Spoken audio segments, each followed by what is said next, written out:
You walk into your kitchen this morning, reach for that familiar bottle of cooking oil, and pour it into your pan without a second thought. It's the same routine you've followed for decades.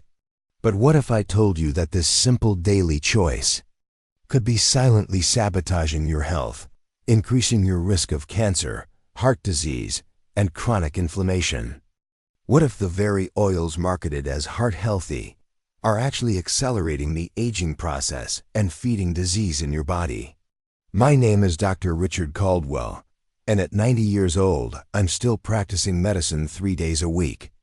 Over my 45-year career specializing in oncology, I've treated thousands of cancer patients and witnessed firsthand how dietary choices can either fuel disease or fight it.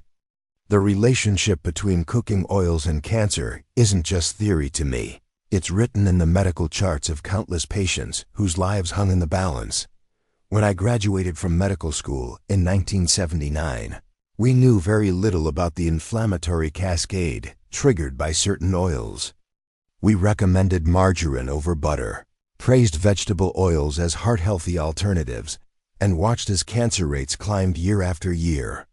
It wasn't until the late 1990s, after decades of clinical observation and emerging research, that I began to understand the devastating role that industrial seed oils play in chronic disease. Let me share a story that changed everything for me. My dear friend and colleague, Dr. Margaret Thompson, was one of the smartest physicians I knew. At 68, she was still sharp as a tack, running marathons and teaching at the medical school. Margaret was meticulous about her health. She exercised daily, took her vitamins, and followed what she believed was a heart-healthy diet. Every morning, she would drizzle generous amounts of extra virgin olive oil on her salad, convinced she was doing her body a favor. She cooked exclusively with canola oil, which her cardiologist had recommended as a healthy choice. But Margaret made two critical mistakes that I see repeated in my practice every day. First, she consumed massive quantities of olive oil, sometimes 3 to 4 tablespoons per day, without understanding that even good oils become inflammatory when consumed in excess. Second, she trusted the marketing labels without understanding the difference between truly cold-pressed oils and those that have been processed, heated, and oxidized during manufacturing. At 70, Margaret was diagnosed with aggressive pancreatic cancer. As I sat with her during those final months, reviewing her dietary history and medical records, the pattern became clear. Years of consuming oxidized oils and omega-6 heavy seed oils had created a perfect storm of chronic inflammation. In her body, her omega-6 to omega-3 ratio was catastrophically imbalanced, measuring 20 to 1, when it should have been closer to 2 to 1. The very foods she thought were protecting her heart had been feeding the inflammatory pathways that contributed to her cancer. Margaret's case wasn't unique. In my practice, I've seen this pattern repeated hundreds of times. Patients who believe they're eating healthy while unknowingly consuming oils that promote inflammation, oxidative stress, and cellular damage. The tragedy is that most of these health crises are preventable once you understand the 5 fundamental principles of healthy oil consumption that I'm about to share with you. The first principle that could save your life is understanding why. You should never consume large quantities of olive oil, even the highest quality extra virgin varieties. I know this goes against everything you've been told, but hear me out. Olive oil, despite its beneficial compounds like oleic acid and polyphenols, becomes a health hazard when consumed in the quantities that most people consider normal. I had a patient, Robert, a 65-year-old retired accountant who came to me with mysterious inflammatory markers that his primary care physician couldn't explain. His key reactive protein levels were through the roof, and he was experiencing joint pain, brain fog, and digestive issues.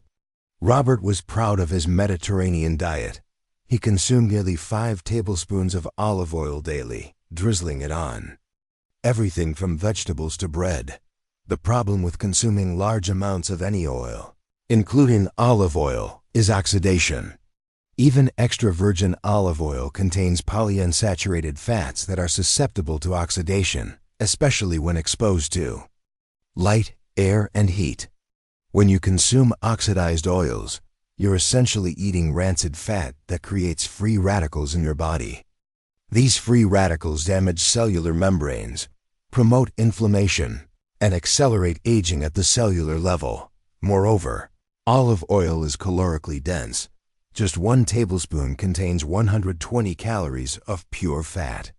When patients like Robert consume multiple tablespoons daily, they're adding 400 to 600 empty calories to their diet, often leading to weight gain and metabolic dysfunction.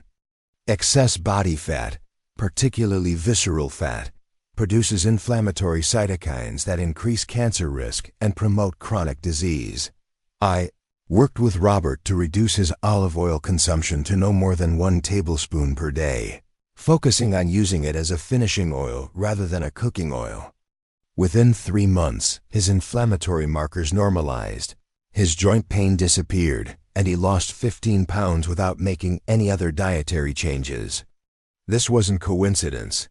It was biochemistry in action. The second principle that I've seen save lives in my practice is the complete avoidance of omega-6 heavy industrial seed oils. These include sunflower oil, corn oil, soybean oil, and yes, even canola oil. The connection between these oils and cancer cell growth is so well established in the scientific literature that I'm amazed they're still promoted as healthy options. Let me tell you about Sarah, a 62-year-old teacher who came to me after being diagnosed with early-stage breast cancer. During our nutritional consultation, I discovered that she was consuming enormous amounts of omega-6 oils without realizing it.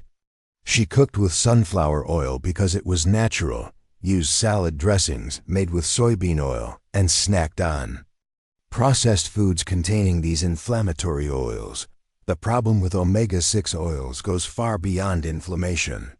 These oils are directly involved in cancer cell proliferation through a process called the arachidonic acid cascade.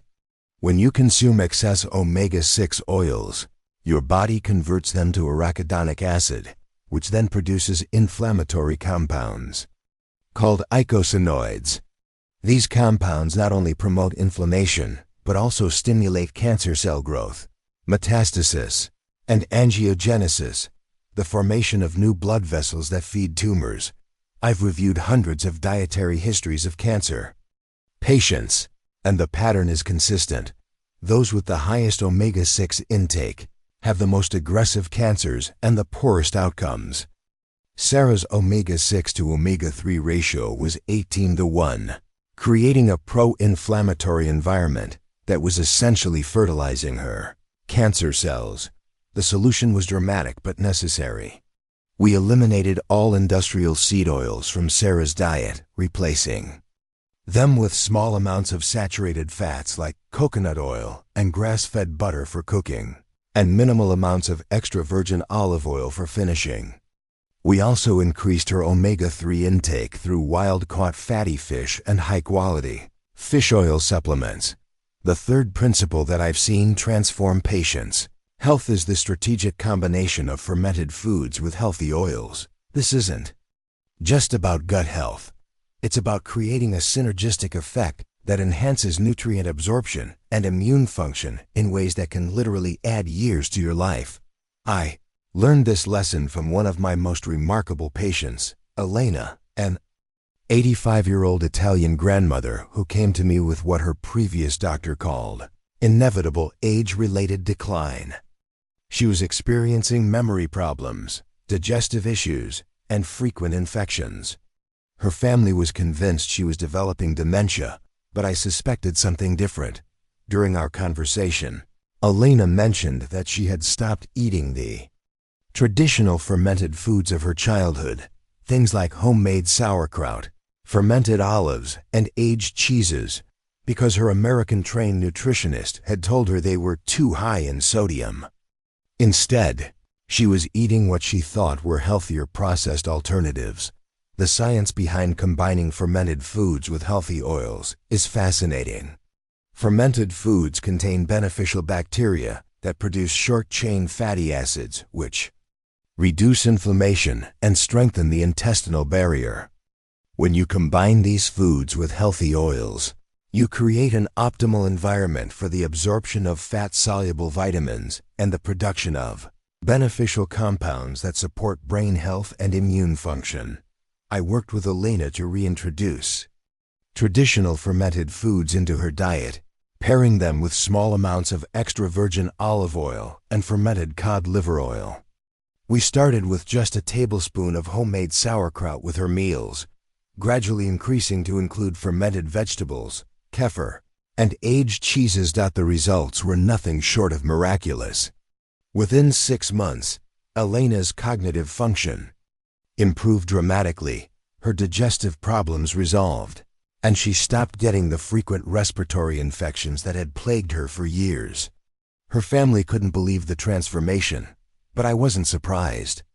I had seen this pattern repeatedly. When you support the gut microbiome with the right foods and provide the healthy fats needed for optimal brain function, the body has a remarkable capacity for healing. The fourth principle that I consider absolutely crucial for anyone over 60 is understanding fish oil as a medicinal intervention, not just a supplement. After decades of treating cancer patients and observing the anti-inflammatory effects of omega-3 fatty acids, I'm convinced that high-quality fish oil should be viewed as seriously as any prescription medication. Let me share the case of James, a 67-year-old former construction worker who came to me with advanced prostate cancer. His PSA levels were climbing despite conventional treatment, and his oncologist was preparing to recommend aggressive chemotherapy. James was desperate for alternatives, and his wife had heard about my integrative approach to cancer care. During our initial consultation, I was struck by James's dietary history. He had grown up in a fishing community, eating fresh fish several times a week, but had moved inland in his 40s and rarely consumed seafood anymore. His omega-3 levels were among the lowest I had ever measured, and his inflammatory markers were off the charts. The research on omega-3 fatty acids and cancer is compelling. EPA and DHA, the active compounds in fish oil, directly inhibit cancer cell growth, reduce angiogenesis, and enhance the effectiveness of conventional treatments. They work by altering cell membrane composition, reducing inflammatory cytokine production, and activating genes that promote cancer cell death. I started James on a therapeutic dose of molecularly distilled fish oil, much higher than typical supplement recommendations. We're talking about 3 to 4 grams of combined EPA and DHA daily, which requires careful monitoring and high-quality sourcing to avoid mercury and other contaminants. The transformation in James's case was remarkable. His PSA levels stabilized, his inflammatory markers normalized, and he tolerated his cancer treatments with minimal side effects. While fish oil wasn't the only intervention we used, his oncologist was amazed at his response and has since started asking his other patients about their omega-3 intake. The fifth principle that ties everything together is understanding the critical role of healthy oils in absorbing fat-soluble vitamins A, D, E, and K. This isn't just about nutrition, it's about creating the optimal cellular environment for healthy aging and disease prevention. One of my most educational cases involved Patricia, a 72-year-old retired nurse who was doing everything right, according to conventional nutritional advice. She was taking a handful of supplements daily, eating plenty of vegetables, and avoiding saturated fats like the plague. Yet her vitamin D levels were critically low, her bone density was declining, and she was developing night blindness despite consuming plenty of beta-carotene-rich foods. The problem was that Patricia had eliminated virtually all fats from her diet in an effort to prevent heart disease. She was consuming all the right nutrients, but couldn't absorb them, because she lacked the healthy fats necessary for absorption.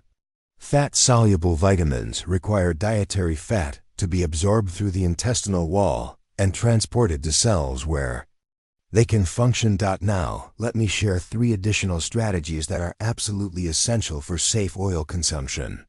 First, proper storage. I've seen patients develop health problems that resolved once they changed how they stored oils. David, a 69-year-old engineer, stored expensive olive oil in clear plastic near his stove and developed digestive issues. Light, heat, and air cause oils to oxidize and become toxic. Store oils in dark glass bottles in cool, dark places. Second, portion control. Helen, a 74-year-old teacher, consumed 6 tablespoons of various oils daily, over 700 calories of pure fat. This caused weight gain despite healthy oils. Limit total added oils to 2 tablespoons maximum daily. Third, eliminate trans fats completely. Joan unknowingly consumed trans fats in coffee creamer and baked goods. These toxic compounds disrupt cellular membranes and promote inflammation. Avoid anything with partially hydrogenated oils. After 45 years of practice, I've learned that the most powerful interventions are often the simplest ones. The patients who achieve dramatic health improvements focus on fundamental principles, rather than chasing nutritional trends. Your health at 60, 70, 80, and beyond isn't predetermined by genes or past choices. Every meal is an opportunity to support your body's remarkable healing capacity. The oil choices you make tomorrow morning can influence your health for years to come. Choose wisely, implement these principles consistently, and give your body the foundation it needs to thrive.